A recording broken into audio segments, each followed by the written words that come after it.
this is nothing except just a move of your hip. Guys, believe me when I say this, and I was in your position once and I did a lot. But really, you're not doing anything. You're just moving your hip. Go ahead, continue. All you're doing is turning your hip, pushing my face, and arm lock. Pinch your knees and make sure, okay. No, keep going. Finish. So, stay. Make sure in any arm lock situation, okay, you don't have to pull me. Okay, but like just stay in the final position. Any given time, doesn't matter. An arm bar and arm lock is available from any position. However, you just got to know how to, maneuver this joint. So you want the thumb always facing the opposite of my elbow. So my elbow is down, my thumb gotta be up.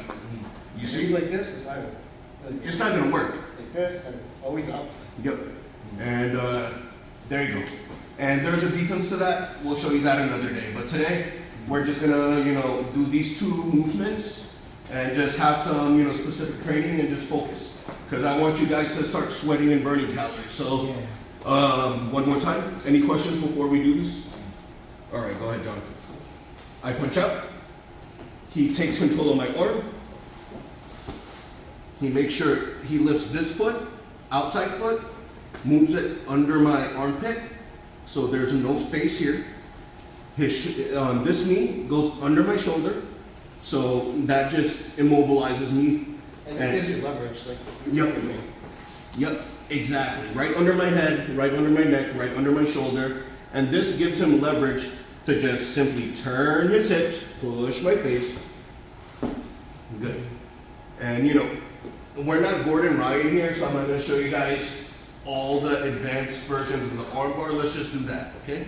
1, 2, 3. So tonight, this evening, we're going to focus on 2 attacks from mount. All right, 2 of the most popular submissions and attacks from mount, as long as you set up the position properly. It's a shoulder lock and an arm lock.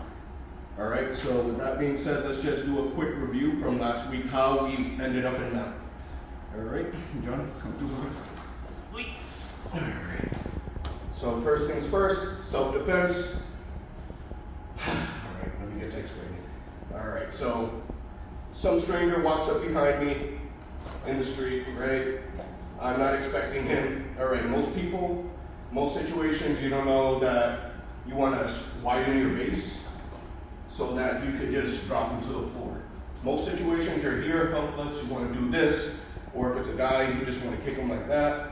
But that's not very efficient because he's still going to have this grip, even if I do this, right? I can't even see unless, a stuck for a leg, he's a black man, then, you could reach it. But, I'm pretty small, so you can't feel it. So, with that being said, you want to widen out your base, stay square, okay, as big as you can.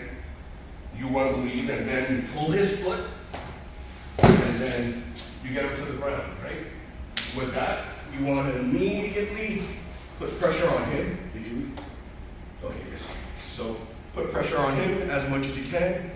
Then slide your knee, and you end up in mount. And this is where we ended last week. All right. So in mount, what you want to do is you don't want to be like this. Okay. You don't want to be like this. Correct. And Boyd could explain because he used to wrestle too. You want to have your feet wide out like a frog. That's why this is called a front frog. This. If I'm right here, I'm very light. Go ahead. You could just throw me over and attack me. But if I'm here, stay low to the ground, and I saw a lot of y'all making this mistake last week, and it's my part because I take account for it because I didn't explain it in a deeper way where, okay, if you're in mount, brothers, I get it. If you're with another brother that's sitting, right below you, but in real life, it's called self-defense, So it's not homosexuality or anything else like that, okay? So you want to be chest to chest, be as heavy as you can, and it's going to be harder for him. And remember, you want to base out with your feet like this, like a frog. If you can't get his feet, just try to, hook it. If you can't, just keep your feet out like this, like you're a frog, and stay as low. I'm heavy, great. Do I feel like I'm 500? Okay. All right, and most times, if you're smart, I taught you guys this, you cover your face. Your face is very important. From here, he might expect me to punch him or something like this, but no, I'm not going to do that.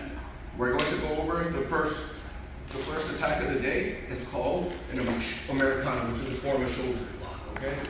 So he's covering his face. Most times it's like this, right?